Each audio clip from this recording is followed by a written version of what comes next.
It's about staying engaged. For many people, it'll be about reinvention. And ultimately, the greatest gift of retirement is freedom. It's the freedom for your clients to spend the time on the things that they finally want to spend the time on, right? The things of their own choosing. Because too often during our working years, we sort of put ourselves second, and we don't do those kinds of things. Okay. This all sounds great, but now we have to get practical, right? How are we going to fund this? What are some of the things that might get in the way to making this rather attractive vision become a reality? Well, when we ask people where will your retirement funds come from, we get a different answer by generation. So the oldest generation, the silent generation, most of these folks are already retired, they believe in that three-legged stool notion, right? That we used to talk about personal savings, employer pensions, and Social Security. Look what happens to the mix as we talk to boomers. And then look what happens when we talk to Gen Xers. And by the way, we have some early research that says millennials, it's even more extreme.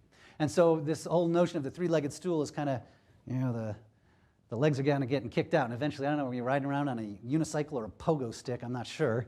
But people recognize that more and more and more financial responsibility for retirement is falling on their own shoulders.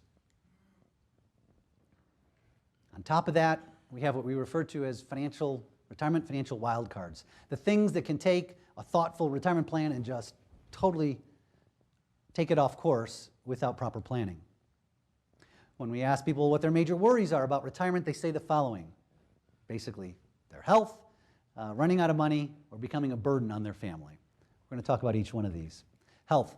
You know, people's instincts are right.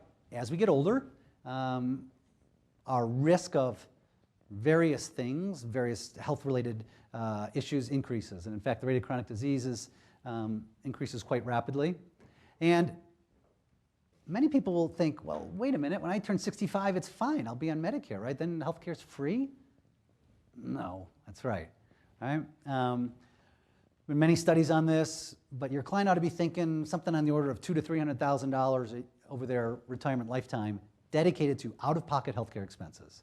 Right? You probably know this. There are entire categories of things that Medicare doesn't cover. Vision, dental, long-term care. Right? Second, longevity. You know, longevity is a great thing, but it's only a blessing if you can afford it. If you can't afford it, longevity is anything but a blessing. If you look at the retirement life stage, what we know is that, you know, just 2-3 decades ago, it was kind of a 10, maybe 15-year period. Now, people will be in retirement for 20, 25, 30 years. There will be people that spend more time in retirement than they spent in the workforce. I don't envy you. That is a tough math challenge under any circumstance. And the mistake that a lot of people make is they use average longevity. So we talk about, you know, on average, people at birth live to be 78. But this funny thing happens with longevity, and I think you might have touched on this a little bit in an earlier session, and that is the longer you live, the longer you're expected to live. Right? And that's true whether you want it or not, or deserve it or not. I mean, that's just the way the math works.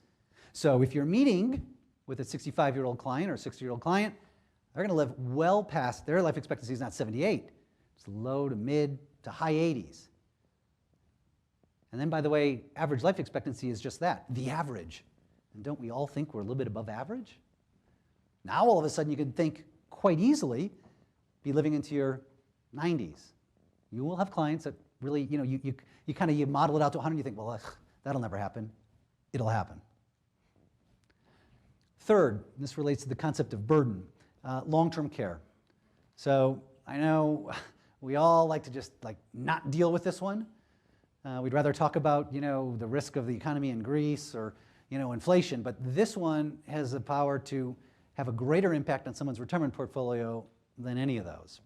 What we know is that 7 out of 10 people will need long-term care. When you talk to your clients, they underestimate this risk by a factor of 100%. So basically 30 to 35% of people think they'll need it, when in fact 70% of the people will need it.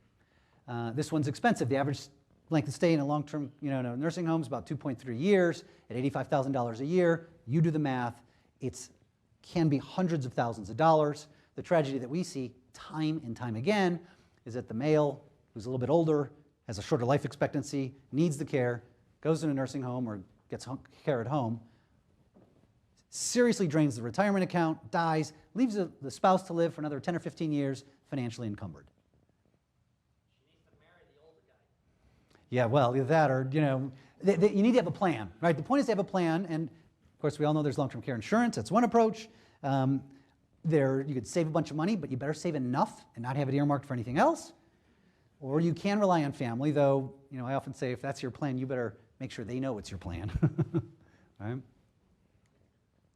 And then third, family. And this is one of the, I think, great unrecognized derailers of an otherwise thoughtful retirement plan. Because while you may not want to be a burden, or your clients may not want to be a burden on their kids and the rest of their family might not have the same reservations about being a burden on them.